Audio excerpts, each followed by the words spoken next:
Welcome to Dinner Time Debates. This is our first episode. I go by the name Typo. To my right, I have the man I like to call Tyrone. To my left, I have Jalil. Lil Tyrone, I'm saying, Jalil. But I'll let them go ahead and introduce themselves so you guys can understand what we're doing. I am the original Dr. Howard, Tyrone Howard, professor of education for almost the last 3 decades. And I'll pass it to the other Dr. Howard. The newer, better with hair Dr. Howard and all that comes with it. The newly minted Dr. Howard, former classroom teacher just like him. We do work in education. We debated a lot at home, and now we're bringing it to you all. Let's do it. Mm-hmm. So I am the doctor of footage because I didn't really do school, but you know what? All of us did go to school. This is a good point to understand what these debates are about. A lot of topics based on school, some things that might be current events. So we all went to school, and this is an educational current events show. So we're going to start off with the topic of school lunch. School lunch, let's talk about it.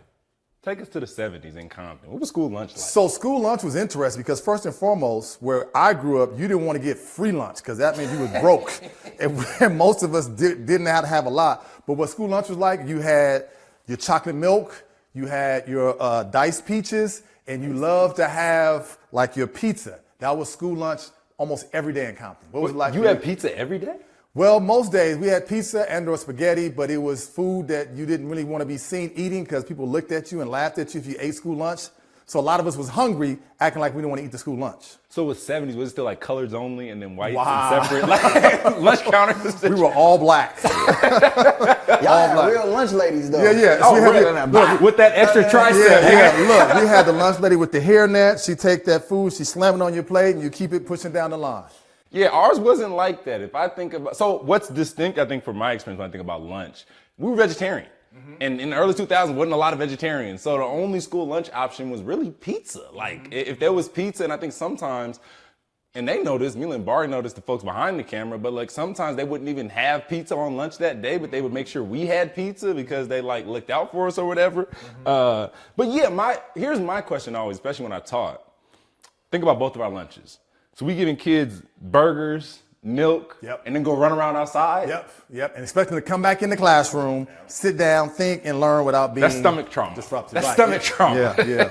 But that's some kids that was their main meals though. No, like, you're sure. Where I'm from, that was lunch for was sure. good. Yeah. So I wouldn't clown lunch. Lunch was important. You just didn't want to be seen with it, but everybody needed to have it. But maybe, hopefully, today's lunch are very different than back then. It's not. I don't know, because when I was in high school and I was at Crenshaw, me and my friend, we flipped it. So we made it cool to use the lunch ticket. Ah, there you go. That's good. How'd you do that? Because we was broke. So because we were broke, but we was popular because of sports. So we started asking people for their lunch tickets. And when people was paying $2 for a slice of pizza and we walking up with 10 tickets, getting the whole box basically. You know what I'm saying? Everybody like, nah, I want my tickets now. So it became popular to use the tickets because it was the same food that cost money. All right, how about this? Was the pizza rectangle for everybody? Absolutely. It was rectangular. No, it was triangle. Really? Yeah, triangle? No, we had rectangular. I've only known rectangle with little sausages on it and like this y'all yellow was getting cheese. TV dinner pizza. No, in schools today, it's still rectangles. I know. I don't But remember. here's one thing you can't talk about. The lunch smell was amazing. You It was. smelled the 1,000%. food when you first came to school in the morning and you couldn't wait till lunch. Yeah. No, I never smelled the food. I smelled No, the food, the smell was always good. And on the times you'd have cookies. Yeah. You could smell it in the cafeteria as soon as you got in there. You knew it was cookies there that day. Yep. Yeah, see, so for me, I don't know, maybe just because the area, but the school and the lunch, the classes and the lunch tables were so far away. But now we're going to get into the debate topics. We do 3 rounds. We have 3 judges that are going to decide which one of these 2 fellas won the argument. So the first thing we're going to start off with is, should students be allowed to use ChatGPT on their work? The old man start first. He's scared. Let the old man so go start. ahead. Yeah, so let me tell you, first and foremost, flat out no, and here's why. Because we are at a time when young people are oftentimes looking for shortcuts, easy way outs. Can you do it for me? Can I do it in less time? If you let ChatGPT and other forms of AI take over how learning takes place, you will get no original ideas, no creative thought, no innovative analysis. We might as well just stop school as we know it because ChatGPT will be doing everything for young people. I think we need to be careful, cautious. I got lots of concerns. Maybe I'm an old dude And I remember how it was back in the day, but if you let this happen, we won't need teachers anymore. Let's go back. You just said back in the day, right? Yes. Back in the day where kids trying to take shortcuts, get the easiest way out, do things as fast as possible. Not like this. No. Not like this. You just said we may have something new that allows us to do it quicker, but has that not always been a staple? Yeah, quicker, but you're still doing the work. Hold up. We're not getting to that. Make your point. The point Make your is point. we wanted to do things quicker, more efficiently, and kids want to get out of things. Do we Yes. agree? Yes. That's always been a Yes. thing. Yes. So, did you think the internet was going to end schooling? No, I did not. Why not? The internet didn't do my work for me. Well, I remember you said back in the day if you wanted to find something, you had to go to a whole encyclopedia, Yes. flip. Yes. It takes me 2 seconds Yes. to find something. Yes. Is that not doing my work for me? Where's your original thought? Where are your original ideas? Where is your time of studying, reading, thinking, analyzing, reflection? Where's all that now? So, Ricky, you may not know this. He's a social scientist, okay? One of the biggest things social scientists do is root cause analysis, okay? All behavior is functional. So if we have kids today Yes. that are now finding shortcuts to do their work in ways like never before, you know what a social scientist would have? No, I wouldn't. Why? Why are kids doing this like never before? just like a little And baby. what did you talk about? Critical thinking? Original ideas? Ricky, you went to school for how many years? Couldn't tell you, but I was 12 Was for your school. was your critical thinking rewarded? No, I never got a point for that one. I don't think. Were you allowed to bring open ideas and things like that to the classroom? Not unless it was the book. Huh? So wait, hold on, before you go. So you're telling me that you existed in a schooling environment where you just needed to show output. Yep. Whatever So- they gave me, I had to give it back. And if Don't you wish you could be creative? Don't you wish you could innovate? Don't you wish you could use your ideas in ways that the school didn't allow because they try to put you in a box? But that, to me, that's like the problem with school for me, because they don't let you Yeah, do so that. do you believe that it should be allowed or not? Yes, let me be affirmative in saying yes, because I think the reality is, number one, the toothpaste is already out of the tube. All right, so I think it's not even a debate about whether or not we should be allowed to use it. It's more so how are we going to guide kids in their So usage how of should it. we guide students? My thing in their usage of it is a lot of our children's exposure to technology has kind of been a free-for-all. What does it mean to start to provide them like a guided way of doing these things? So I agree with your point. We don't want kids not doing work. We don't want to take that shortcut where we're not critical thinking. But I think that then is going to push us to evolve the way we do school, to your point. Maybe this is what we need. Right? This is the problem that we need, because this is basically telling us if we keep doing output stuff, it's going to get easier and easier for these kids to get the output. I have a question. So, because it works for both you guys to kind of figure this one out. When you have text messaging, less people learn how to spell. That's right. When you have calculators, less people learn Come how on, to do talk math. to me. Come on now. And that's Come on the now. lowest form. Come on now. It's shortcut society we live in. So I don't want if to do work, do it for me. Exactly. And I don't if want it that does kind a of book society. report for me, I don't even have to read the book. My man. So, You know what I'm saying? Get the book out of here. Give me my man. ChatGPT. So he thinks he's making my point. But you made my point. You made my What's the point. point? Because why are we giving these same assignments over and over again? You know what he can't do that on? A Socratic discussion, where you read a book and you have to engage in a productive dialogue about the book. Just because you read something online don't mean you can engage. So what I'm trying to say is the teachers need to teach. That wasn't the You know question. what I'm saying? So, teach here's me. no, but you're The missing my question point. was, should students be allowed Yes, to use yes, they ChatGPT, should. not teachers? No, my point is that yes, they should be allowed to, because we're forcing then for teachers to do more. Okay. Get more imaginative. Let me tell you this. Once you start going down that road, there's no coming back. When you start seeing videos that students have made with false images and false narratives and people saying stuff that's not real and creating messages that the world's coming to an end, once you go down that road, understand what it's going to create. All of a sudden now you got people's bodies on people's heads. That's not real. This is the world that we are into. I'm not saying that we can't acknowledge it, but if we start to license and give permission for kids to use that, we are in a whole different world, one that I'm very worried about and we should all be scared about because of how far this thing can go. See, sometimes it feels like this is almost unfair to debate like this, because you set me up so much. You just threw me a lot. Nah, okay. But you just threw me a lot. Everybody can't catch the lie. I'm like, I'm about to play. Look, You might be like Westbrook. because here's the point that you're missing in that, because I don't disagree with you, but what you just described is exactly what we've done. We've essentially just allowed kids to have this stuff with the free-for-all, right? But what I'm saying is, yeah, we allow it in school, and then we therefore teach it as something that we tangibly instruct kids around.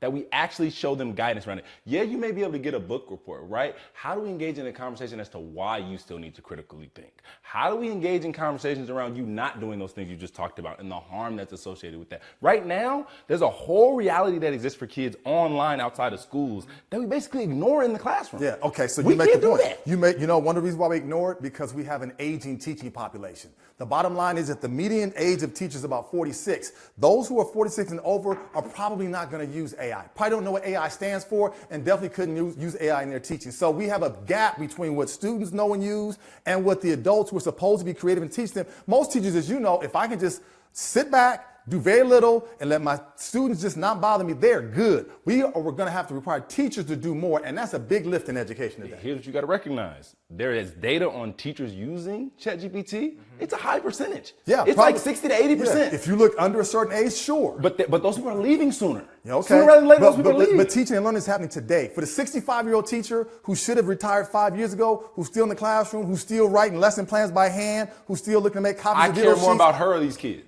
I care about these kids, but that teacher right there is not going to use ChatGPT to help her kids or his kids learn. But your media literacy is, and you know this as a technology person, that's a requirement of doing this job now. If you don't have media literacy in a variety of different ways, because I think this is also the thing, we present ChatGPT like it's just you didn't read Of Mice and Men, you get a quick summary of it, and then you can go to class. But I also think it's a good thought partner for students when they're writing essays. Like, I think one of my takeaways from the book is this. Is that somewhat, so there's let's not boil it down to its simple usage. I think a lot of times when older generations don't understand things, it becomes the boogeyman. But what if you just mix both, right? You take the old school and the new school, right? So now they do the ChatGPT, but then you make them write it out in pencil. Okay, there we go. That's not bad. But look, here's what I get worried about.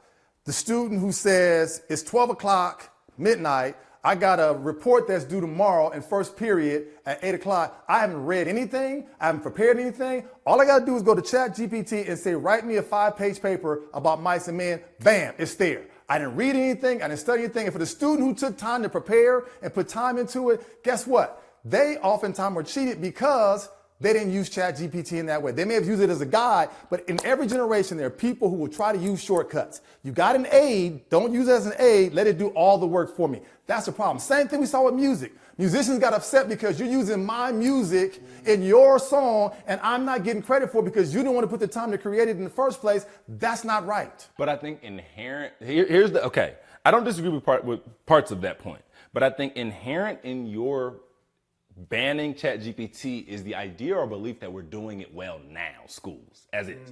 We're not. Okay. So I think that's part of the pushback in terms of when we have something that's already broken and we're seeing something that's in some ways impacting us. I think what you need is a jolt in some ways. You need a shock to the system. Okay. And I don't think ChatGPT in itself is, but I think going back to the original point, we made everything so outcome-based.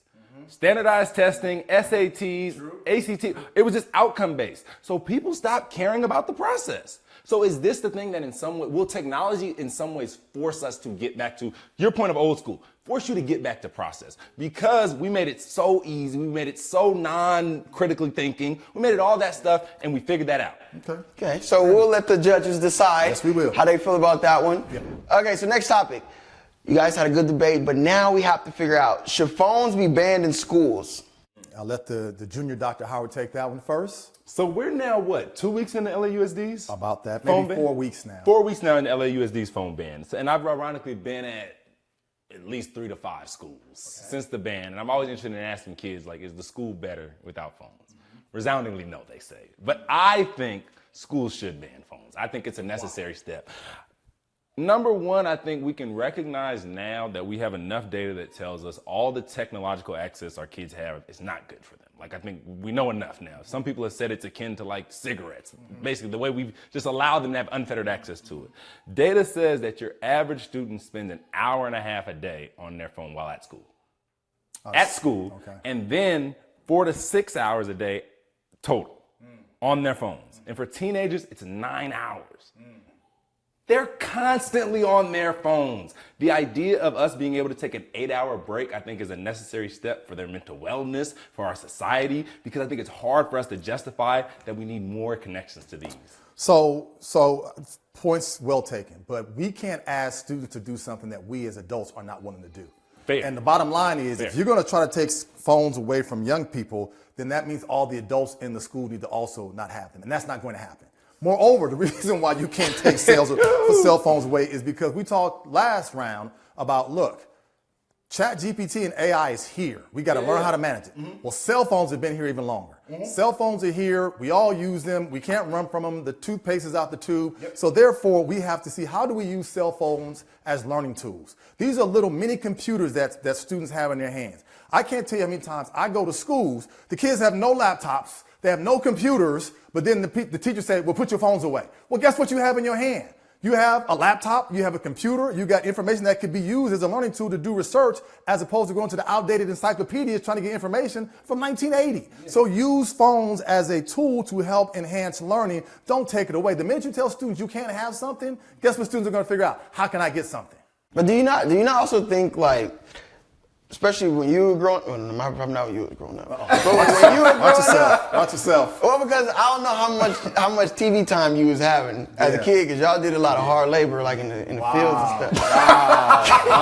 Like cutting grass. Yes, we did. We did. Raking leaves. Like real, like you. Yeah, what other kind of fields? Like the football field. Yeah. So, but then, like at your age, y'all, there were like computers or TVs where you could do that. But now it's like the phone has replaced TVs and video games for a lot of kids. Yeah. So that time on the phone is like time that, like me, for example, would have been like on a video game after school. For sure. And for you, cutting grass. And for you, reading a book. I do it like me reading a book. I don't know. So the phone to me has a strong presence, but then it also is like a whole entertainment system. Like back when you might have had a little radio with an antenna. You know what I mean? They got it right there. But I think exactly what you're saying matters, though. Like that it would be you on video games, but there was a break that you had where you had to interact with the world. And I think I met a dude when I was at a school about a month ago who was he teaches media studies to like these high schoolers, and I was just asking him about streaming, and I was just like, kind of, what are your thoughts on streaming? Because I find it fascinating, and I know you know it, but it's just the idea these people are in front of their screens for hours, and they get donations of money to people who also subscribe. Like it baffles me. But he kind of broke down. He said, well, let's take the word streaming. A stream means something that's like a constant flow of something, and he said, we don't think of it, but like when we're streaming, we're being constantly fed. Like, it's constant, our relation to it. When you think about on social media, when you're on Instagram, it's called a feed. You're being fed something. There's no break that we have that exists for young people now, which I think is extremely dangerous. We used to have breaks. But does that, because I personally believe that because of the internet, because of those feeds and stuff like that, you have less kids, especially young black guys, that are gang members because now they're busy on TikTok versus being in the streets. Wow. So you like a pro having phones in school? No. Yeah. I mean, I think you need to have it for emergency because school ain't the most safe place at the same time. Let's back up because we started to see a reduction in the stuff that you're talking about in terms of like gangbang and street activity before phones blew up to the extent that they did. But YouTube exists. YouTube existed, but I'm just saying we started to see a reduction. But I think YouTube and all that, when we started it, there was a balance where there was a break because you can only do it on your computer at home. When you left, when you did things outside, you had a break. It's constant now. So then why don't you set it up in a way that you have an hour or two in the school day where it's a cell phone free hour? Because we need more than an hour or two. And I think to go to your point earlier about teachers, I think that's a problem that we don't talk enough about too. I can't tell you when I taught and even going in the classroom now, how many times you see teachers in classrooms with a room full of students like this. Yeah, this is the point. So we can't, to my point, we can't expect students to do something that the adults don't do. But I think this is the thing, like you talked about, these phones are these mini computers, we got to try to use them. If this was 2010, sure, let's see what's going to happen. We have enough data. We've tried to turn it into this. We've tried to turn it into that. I've been in enough school. They're not using them like computers. Yeah, they're doing whatever they want. Anytime we put schools in the business of playing draconian roles of taking people's personal property away, that's a slippery slope. If I choose to give my kids a cell phone because I need and want access to them at any point in time, how dare you, school, try to tell me that my child can't have a school? You mentioned the safety issue. You all know all the sad shootings that occur at schools. Let a shooting occur at a school, which sadly has happened too often. The first thing parents want to know is what? Can I get my child on the phone to know that my child is okay? If you tell me my child is not able to have his or her or their phone and something happens at the school and I got to call the office and the phone is ringing and nobody's answering the phone, I'm making a beeline to that school because I need to find my child. And the quickest way I get access to my child these days is by cell phone. You take that away, you take away my communication line, that's all bad. Can you not just make the kid, like, say there's a slot behind the door and every kid sticks their phone in it? Some teachers do that. So like you remember we used to get like our cards changed and at certain grades, like you go from green to yellow. Or Yeah, whatever. and like you so like you start to punch in for work. So that same idea some teachers do with like putting their phones there. My big thing is what we're doing with the phones now is not working. It's not working. So and we you don't tried just it get rid of them. Hold on. We've tried it for years and it's not working, and we need to try something else. Maybe the banning in the way that we're doing it is not. I'm willing to say maybe it's not the solution. But here's what: should we be allowed to ban it? Yes, because we need to try something. Also, I'm gonna go back. LAUSD is not taking your kid's phone for the day. They are instead. You're gonna get a pouch. You put your phone in it. It's locked. You keep it in your pocket, backpack, wherever you want. At the end of the day, you hit this button and you get out. Feel me on this though. Let's talk about the complexities of a lot of students' lives. Some students are caring for younger brothers and sisters. Some of them are caring for aging parents and grandparents. Some of them are working. They need to have communication with people who depend on them, even at 14, 15, 16, 17. Some students even are parents themselves. They need to have access to see what's happening with their children. So if we live these complicated and complex lives as adults and we need these phones to be able to be in touch with people, let us not think that students don't have complex lives that don't require them to be able to talk to people about how you're getting home today. You need to pick up your little brother. You need to make sure you give your grandmother her medicine when you give them. These are the realities of a lot of kids. It shouldn't be, but it is. Here's what's funny in this conversation. You lived for years without a phone. You walked through gangbangers in Compton every day without a phone. You could have gone, we don't know what could have happened to They you. could have stolen his phone though. All of that. But here's what I had a dime, and guess what? But you gotta- I had a dime, and I had the money. Okay. and I put my dime in the phone booth. I can put my dime in the phone booth and make my call. Yeah, because the thugs gonna let you walk to the phone booth first before they jump you. Hold on, partner. I gotta make a call real quick. No. Here's my point, and I think while I understand a lot of what you said, I think it speaks to the point that I'm trying to make. That we feel like we need to be in this state of like constant surveillance of any and everything. We used to live in a different way. What I always remember, this is one of my favorite random stuff. I think I was in college and I was home for the summer. My phone broke and I needed to go. I was doing some summer internship down in Orange County and I needed to leave. My phone didn't work and I was just kind of panicked, like, how am I gonna do this? How am I gonna go all the way out here and go a whole week with no phone? You know who looked at me and said, hey, you know we used to live without phones, right? Him right I here. needed you because you didn't have to pick up your younger sisters and brothers from school necessarily. I was driving somewhere I did not know how to get. and you figured it out. Because I brought another phone. Because I found an old phone. Everybody had good points. We really pushed across that debate, and we probably got a better understanding how you feel and how you feel. So we'll let the judges go ahead and let us know how they feel. I want to know why he has a dollar in his pocket. Why are you spending cash still? That is weird. Maybe you try to buy some bubble gum later. Yeah. But okay. So we're gonna move on to the next topic. And the question for you two fellas is, should MAGA hats be allowed in schools? Whoa. I'm feeling confident with a 2-0 lead right now, so you can start. Wow. I'll just be honest. I'm feeling pretty loose. Okay. As we go for the win here, let me be clear here. The question was, should MAGA hats be allowed in school? And this is important because, as you both know, recently there's been a number of teachers, other adults who work in schools, and even students who have worn MAGA hats, MAGA shirts to school, much to the chagrin of a lot of people. If you ask me, should they be allowed? We have this thing called First Amendment rights. First Amendment is free speech. You have the right to say what you feel, think, or hear, except for cases of yelling, fire in a crowded theater, whatever they say it is. But look, you may not like the fact that I wear a MAGA hat, but that is my right. Y'all wear Obama hats when Obama was running. What you mean, y'all? y'all wore hope and change hats. You voted for it, not me. So when that was going down, nobody raised a single question about Oh, wait, that. don't forget about Black Lives Matter. Yeah, Black Lives Matter were allowed. And to me, all of that's part of the First Amendment. You have a right to express yourself politically.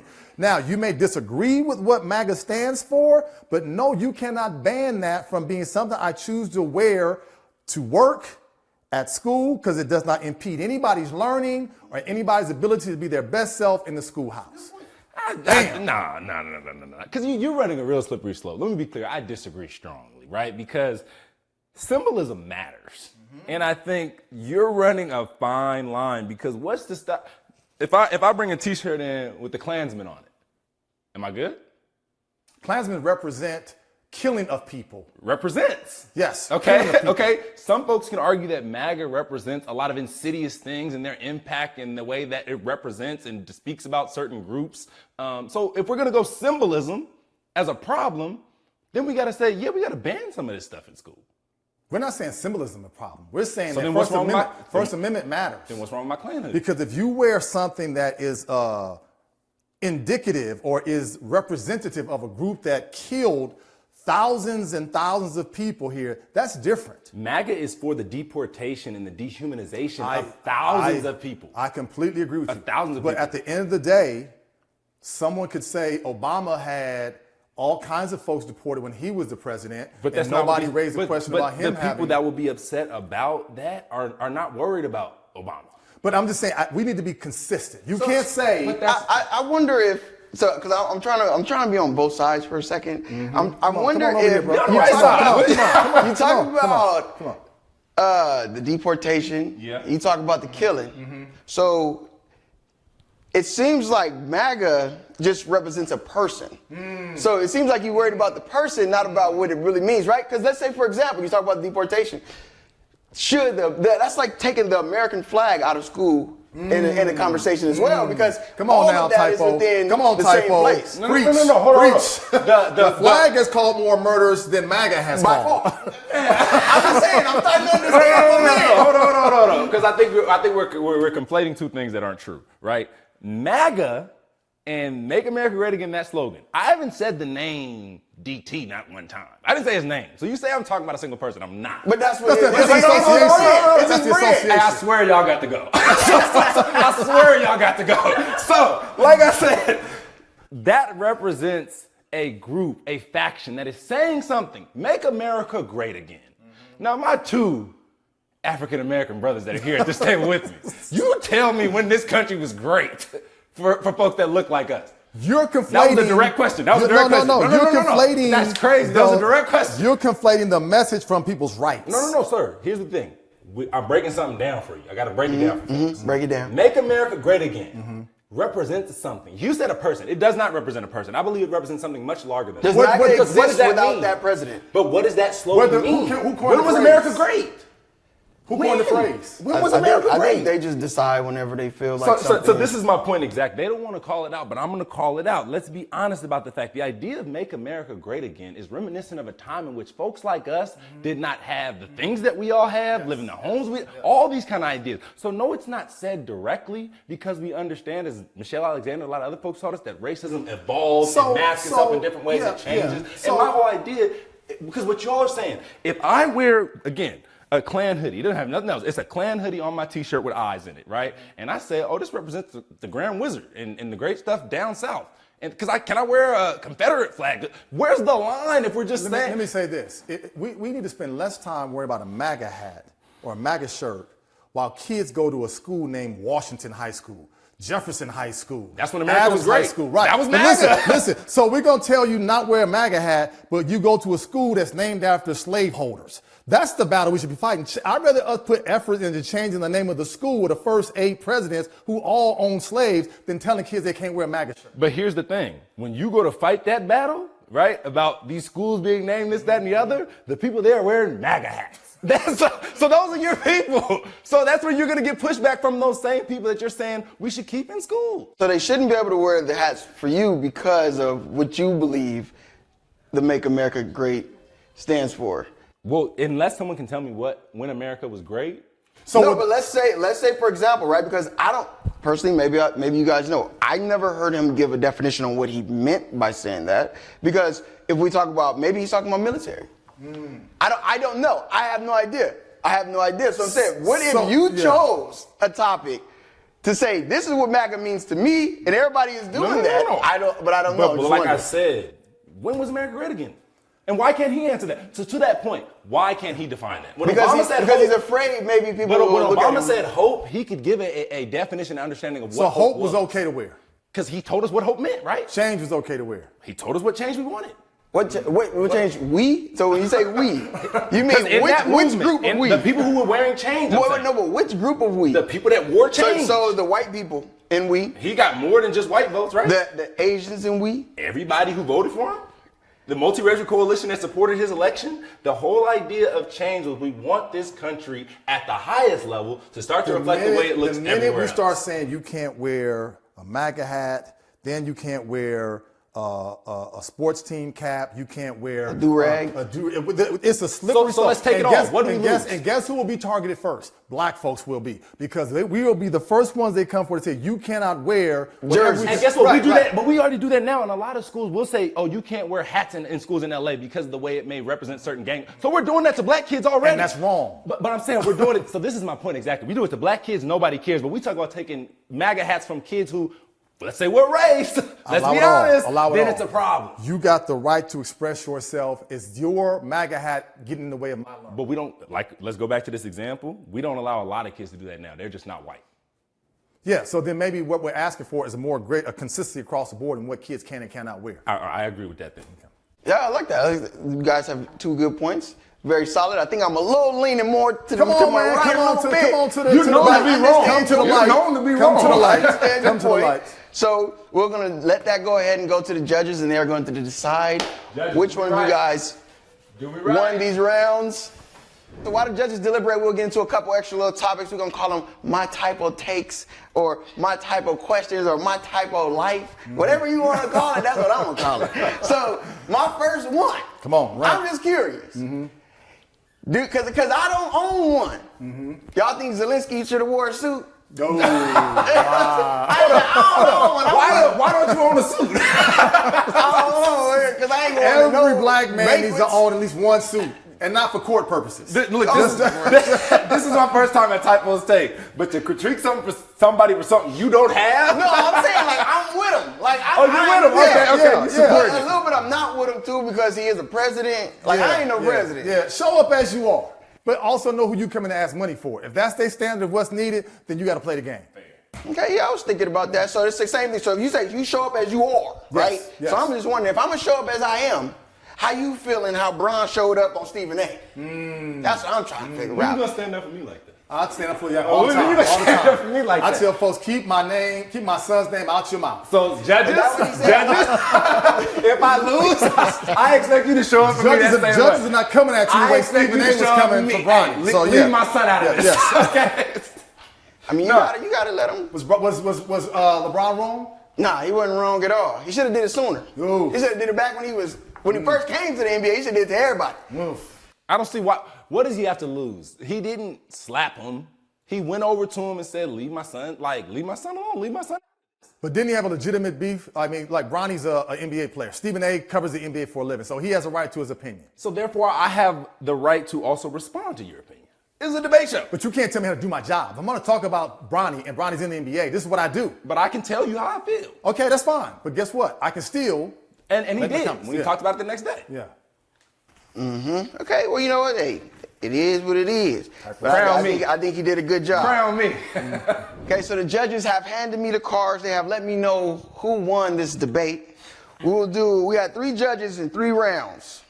I mean, this thing almost looked like a Devin Haney Ryan Garcia fight.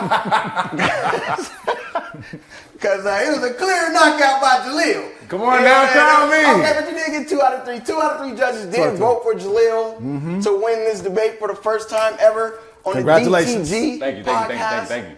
Oh, DTD. DTD. UTD. On the DTD podcast. So Congratulations, Jaleel. Thank you so much. You know what I'm saying? As the we'll winner, get you a MAGA hat to throw in for the prize. As the winner, I get final word for the episode. And yeah, I just want to say I appreciate the judges for showing up and showing out the same way that I did. And I appreciate you being here, sir. I really do. I will see you again. Till next time.